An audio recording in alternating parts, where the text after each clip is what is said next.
Hello everyone, welcome back to my channel and also welcome back to another new video. আরও একটা নতুন ভিডিওতে তোমাদের স্বাগত। আজকে এই ভিডিওতে আমি আরও বেশ কিছু ইংলিশ সেন্টেন্স নিয়ে চলে এসেছি। তোমাদের জন্য নতুন নতুন কিছু ইংরেজি সেন্টেন্স নিয়ে এসেছি। তো চলো সেই সেন্টেন্সগুলো দেখে নেওয়া যাক।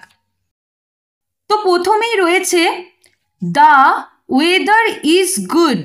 দ্য ওয়েদার ইজ গুড এর বাংলা অর্থ হলো আবহাওয়া হলো ভালো। আবহাওয়া হলো ভালো। তো এখানে দ্য ওয়েদার কথার অর্থ হলো আবহাওয়া, ইজ কথার অর্থ হলো হলো, গুড কথার অর্থ হলো ভালো।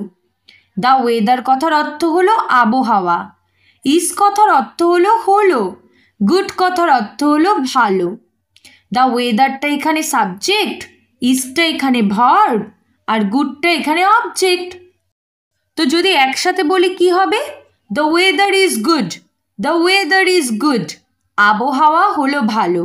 আবহাওয়া হলো ভালো। চলো তারপরেরটা দেখা যাক। Next sentence, don't worry. Don't worry এর বাংলা অর্থ হলো চিন্তা করো না। চিন্তা করো না। ডোন্ট ওয়ারি, চিন্তা করো না। এখানে ডোন্ট কথার অর্থ হলো না, ওয়ারি কথার অর্থ হলো চিন্তা। এখানে ওয়ারিটা কিন্তু ভার্ব, ঠিক আছে? আর যেহেতু আদেশমূলক বাক্য তাই এখানে সাবজেক্ট নেই। তো একসাথে বললে হচ্ছে ডোন্ট ওয়ারি। ডোন্ট ওয়ারি, চিন্তা করো না। চিন্তা করো না। চলো তারপরের সেন্টেন্সটা দেখে নিই। তারপরের সেন্টেন্সটা রয়েছে হুইচ ইজ ইয়োর বুক।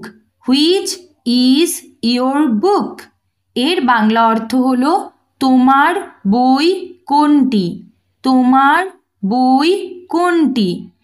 এখানে হুইচ কথার অর্থ হলো কোনটি, ইজ কথার অর্থ হলো হয়, ইয়োর কথার অর্থ হলো তোমার, বুক কথার অর্থ হলো বই। হুইচ কথার অর্থ হলো কোনটি, ইজ কথার অর্থ হলো হয়, ইয়োর কথার অর্থ হলো তোমার, বুক কথার অর্থ হলো বুক বই, বুক কথার অর্থ হলো বই, ইয়োর বুক কথার অর্থ তোমার বই। তো এখানে ইজটা ভার্ব আর ইয়োর বুকটা হলো অবজেক্ট। তো একসাথে বললে হবে which is your book. Which is your book তোমার বই কোনটি। তোমার বই কোনটি। তারপরের sentence, you will come. You will come এর বাংলা অর্থ হলো তুমি আসবে। তুমি আসবে। এখানে ইউ কথার অর্থ হলো তুমি, উইল কথার অর্থ হলো, উইলকাম কথার অর্থ হলো আসবে। আসবে। এখানে ইউটা সাবজেক্ট, উইলকামটা হলো ভার্ব। উইলকামটা হলো ভার্ব। তো একসাথে বললে হবে you will come. You will come তুমি আসবে। তুমি আসবে। তারপরের সেন্টেন্স দেখে নিই। Ram is a teacher. Ram is a teacher এর বাংলা অর্থ হলো রাম হয় একজন শিক্ষক। রাম হয় একজন শিক্ষক। এখানে রাম কথার অর্থ রাম হবে, যেহেতু এটি একটি নাম। ইজ কথার অর্থ হলো হয়। এ টিচার কথার অর্থ হলো একজন শিক্ষক। একজন শিক্ষক। রাম কথার অর্থ রাম, যেহেতু এটি একটি নাম। ইজ কথার অর্থ হলো হয়। এ টিচার কথার অর্থ হলো একজন শিক্ষক। রামটা এখানে সাবজেক্ট, ইজটা এখানে ভার্ব, এ টিচারটা এখানে অবজেক্ট। তাই একসাথে বললে হবে Ram is a teacher. Ram is a teacher Ram হয় একজন শিক্ষক। রাম হয় একজন শিক্ষক। চলো আমরা তার পরের সেন্টেন্সটা দেখে নিই। তার পরের সেন্টেন্স রয়েছে summer is hot. Summer is hot এর বাংলা অর্থ হলো গ্রীষ্মকাল হয় গরম। গ্রীষ্মকাল হয় গরম। এখানে সামার কথার অর্থ হলো গ্রীষ্মকাল, ইজ কথার অর্থ হলো হয়, হট কথার অর্থ হলো গরম। সামার কথার অর্থ হলো গ্রীষ্মকাল, ইজ কথার অর্থ হলো হয়, হট কথার অর্থ হলো গরম। সামারটা এখানে সাবজেক্ট, ইজটা এখানে ভার্ব, হটটা এখানে অবজেক্ট। তো একসাথে বললে হবে summer is hot, summer is hot. গ্রীষ্মকাল হয় গরম, গ্রীষ্মকাল হয় গরম। তারপরে next sentence, I am ill, I am ill. এর বাংলা অর্থ হলো আমি হই অসুস্থ, আমি হই অসুস্থ। এখানে আই কথার অর্থ হলো আমি, অ্যাম কথার অর্থ হলো হই, ইল কথার অর্থ হলো অসুস্থ। এখানে আই কথার অর্থ হলো আমি, অ্যাম কথার অর্থ হলো হই, ইল কথার অর্থ হলো অসুস্থ। আইটা এখানে সাবজেক্ট, অ্যামটা এখানে ভার্ব, ইলটা এখানে অবজেক্ট। তাই একসাথে বললে হবে I am ill, I am ইল। আমি হই অসুস্থ, আমি হই অসুস্থ।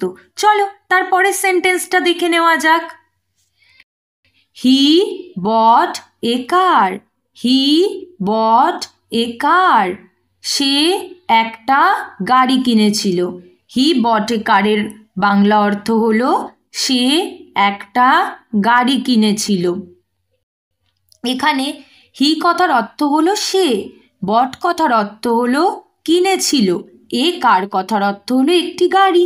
হি কথার অর্থ হলো সে, বট কথার অর্থ হলো কিনেছিল, এ কার কথার অর্থ হলো একটি গাড়ি, একটি গাড়ি।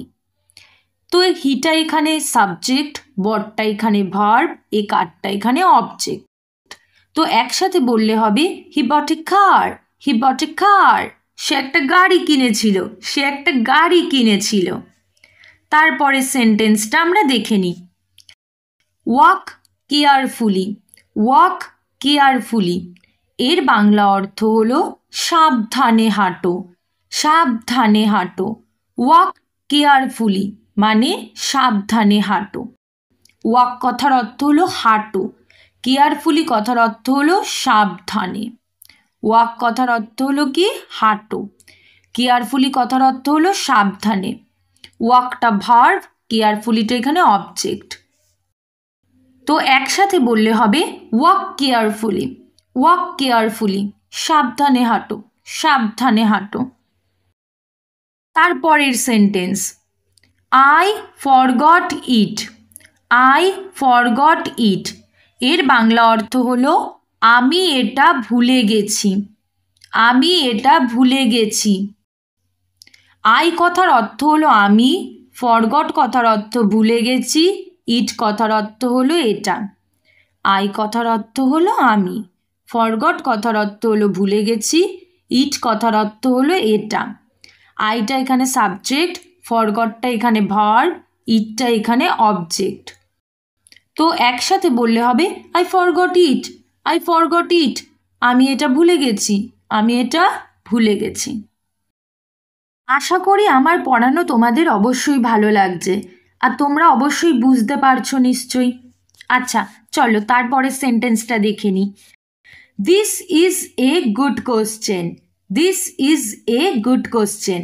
এর বাংলা অর্থ হলো এটা হয় একটি ভালো প্রশ্ন, এটা হয় একটি ভালো প্রশ্ন। দিস কথার অর্থ হলো এটি, ইজ কথার অর্থ হলো হয়, এ গুড কোশ্চেন কথার অর্থ হলো একটি ভালো প্রশ্ন। দিস কথার অর্থ হলো এটা, ইজ কথার অর্থ হলো হয়, এ গুড কোশ্চেন কথার অর্থ হলো একটি ভালো প্রশ্ন। এখানে দিসটা হলো সাবজেক্ট, ইজটা হলো ভার্ব, এ গুড কোশ্চেনটা হলো অবজেক্ট, বাকিগুলোর মতোই, তাই না? তো একসাথে বললে হবে this is a good question, this is a good question. এটা একটা ভালো প্রশ্ন, এটা হয় একটা ভালো প্রশ্ন, এটা হয় একটা ভালো প্রশ্ন। তারপরের সেন্টেন্সটা দেখে নিই আমরা। হি is lazy, he is lazy. এর বাংলা অর্থ হলো সে হয় অলস, সে হয় অলস। এখানে হি কথার অর্থ হলো সে, ইজ কথার অর্থ হলো হয়, লেজি কথার অর্থ হলো অলস। হি কথার অর্থ হলো সে, ইজ কথার অর্থ হলো হয়, লেজি কথার অর্থ হলো অলস। হিটা এখানে সাবজেক্ট, ইজটা এখানে ভার্ব, লেজিটা এখানে অবজেক্ট, হিটা এখানে সাবজেক্ট, ইজটা এখানে ভার্ব, লেজিটা এখানে অবজেক্ট। তো একসাথে বললে কি হচ্ছে? একসাথে বললে হচ্ছে he is lazy, he is lazy, সে হয় অলস, সে হয় অলস। তারপরের বাক্য, birds can fly, birds can fly, এর বাংলা অর্থ হলো পাখিরা উড়তে পারে, পাখিরা উড়তে পারে। এখানে বার্ডস কথার অর্থ হলো পাখিরা, মানে অনেকগুলো পাখির কথা আর কি বোঝানো হয়েছে। ক্যান কথার অর্থ হলো পারে, মানে পারা অর্থে ক্যান ইউজ হয়। ফ্লাই কথার অর্থ হলো উড়তে, উড়তে। বার্ডস কথার অর্থ হলো পাখিরা, ক্যান কথার অর্থ হলো পারে, ফ্লাই কথার অর্থ হলো উড়তে। তো এখানে বার্ডস হলো সাবজেক্ট, বার্ডস হলো সাবজেক্ট, ক্যান হলো ভার্ব, ফ্লাই হলো অবজেক্ট। তো একসাথে বললে হবে birds can fly, birds can fly, পাখিরা উড়তে পারে, পাখিরা উড়তে পারে। চলো তারপরের সেন্টেন্সটা দেখে নেওয়া যাক। দে ওয়েন্ট দেয়ার, দে ওয়েন্ট দেয়ার, এর বাংলা অর্থ হলো তারা সেখানে গেছিল, তারা সেখানে গেছিল। এখানে দে কথার অর্থ হলো তারা, ওয়েন্ট কথার অর্থ হলো গেছিল, দেয়ার কথার অর্থ হলো সেখানে। দে কথার অর্থ হলো তারা, ওয়েন্ট কথার অর্থ হলো গেছিল, দেয়ার কথার অর্থ হলো সেখানে। দেটা এখানে সাবজেক্ট, ওয়েন্টটা এখানে ভার্ব, দেয়ারটা এখানে অবজেক্ট। তো একসাথে বললে হচ্ছে they went there, they went there, they went there, তারা সেখানে গেছিল, তারা সেখানে গিয়েছিল। আচ্ছা তারপরের সেন্টেন্সটা দেখে নিই। The pen is green, the pen is green, এর বাংলা অর্থ হলো কলমটি হয় সবুজ, কলমটি হয় সবুজ। এখানে দ্য পেন কথার অর্থ হলো কলমটি, ইজ কথার অর্থ হলো হয়, গ্রিন কথার অর্থ হলো সবুজ। দ্য পেন কথার অর্থ হলো কলমটি, ইজ কথার অর্থ হলো হয়, গ্রিন কথার অর্থ হলো সবুজ। দ্য পেনটা এখানে সাবজেক্ট, ইজটা এখানে ভার্ব, গ্রিনটা এখানে অবজেক্ট। তো একসাথে বললে হবে the pen is green, the pen is green, কলমটি হয় সবুজ, কলমটি হয় সবুজ। আচ্ছা তারপরের সেন্টেন্সটা দেখে নিই। The sun shines in the morning, the sun shines in the morning, এর বাংলা অর্থ হলো সূর্য সকালবেলা কিরণ দেয়, সূর্য সকালবেলা কিরণ দেয়। দ্য সান কথার অর্থ হলো সূর্য, সায়েন্স কথার অর্থ হলো কিরণ দেয়, ইন দ্য মর্নিং কথার অর্থ হলো সকালবেলা। দ্য সান কথার অর্থ হলো সূর্য, সায়েন্স কথার অর্থ হলো কিরণ দেয়, ইন দ্য মর্নিং কথার অর্থ হলো সকালবেলা। দ্য সানটা এখানে সাবজেক্ট, সায়েন্সটা এখানে হলো ভার্ব, ইন দ্য মর্নিংটা হলো এখানে অবজেক্ট।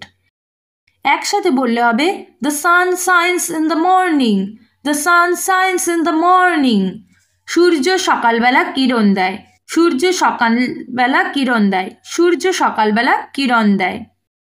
আচ্ছা তারপরের sentence, he played football with his friends, he played football with his friends, এর বাংলা অর্থ হলো সে তার বন্ধুদের সাথে ফুটবল খেলেছিল, সে তার বন্ধুদের সাথে ফুটবল খেলেছিল। এখানে হি কথার অর্থ হলো সে, প্লেড কথার অর্থ হলো খেলেছিল, ফুটবল কথার অর্থ ফুটবল, উইথ হিজ ফ্রেন্ডস কথার অর্থ হলো তার বন্ধুদের সাথে।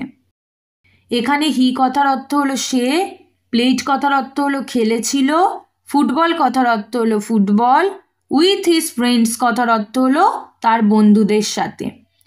এখানে হিটা সাবজেক্ট, প্লেডটা হলো ভার্ব, ফুটবল উইথ হিজ ফ্রেন্ডসটা হলো অবজেক্ট।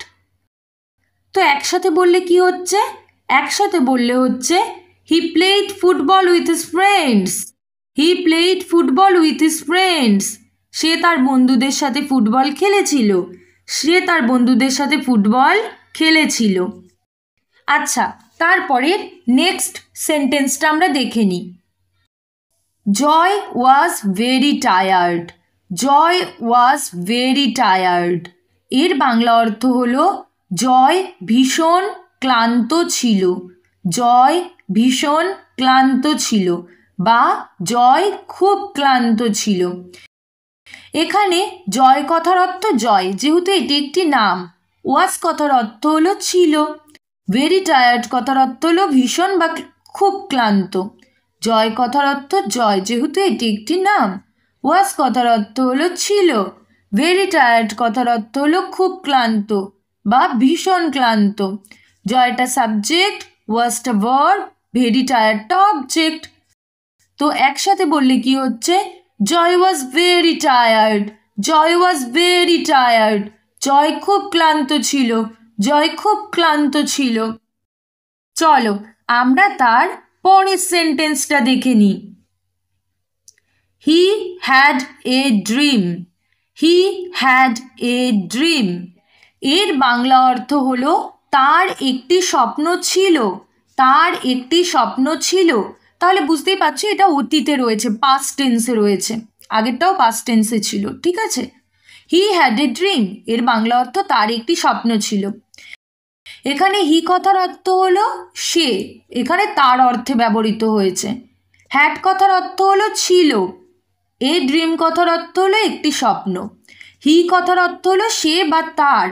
হ্যাড কথার অর্থ হলো ছিল। এ ড্রিম কথার অর্থ হলো একটি স্বপ্ন। হিটা সাবজেক্ট, হ্যাডটা ভার্ব, এ ড্রিমটা অবজেক্ট। এটা অতীতে রয়েছে, ঠিক আছে? মনে রাখতে হবে এটা পাস্ট টেন্সে রয়েছে, অতীতকালে রয়েছে। তো একসাথে বললে হবে he had a dream. He had a dream তার একটি স্বপ্ন ছিল। তার একটি স্বপ্ন ছিল। তারপরের সেন্টেন্সটা দেখে নি। ইট ওয়াজ সানডে। ইট ওয়াজ সানডে এর বাংলা অর্থ হলো এটা ছিল রবিবার। এটা ছিল রবিবার। এখানে ইট কথার অর্থ হলো এটা। ওয়াজ কথার অর্থ হলো ছিল। সানডে কথার অর্থ হলো রবিবার। ইট কথার অর্থ হলো এটা। ওয়াজ কথার অর্থ হলো ছিল। সানডে কথার অর্থ হলো রবিবার। এখানে ইটটা হলো সাবজেক্ট, ওয়াজটা হলো ভার্ব, আর সানডেটা হলো অবজেক্ট। তো একসাথে বললে হবে ইট ওয়াজ সানডে। ইট ওয়াজ সানডে এটা ছিল রবিবার। এটা ছিল রবিবার। ইট ওয়াজ সানডে এটা ছিল রবিবার।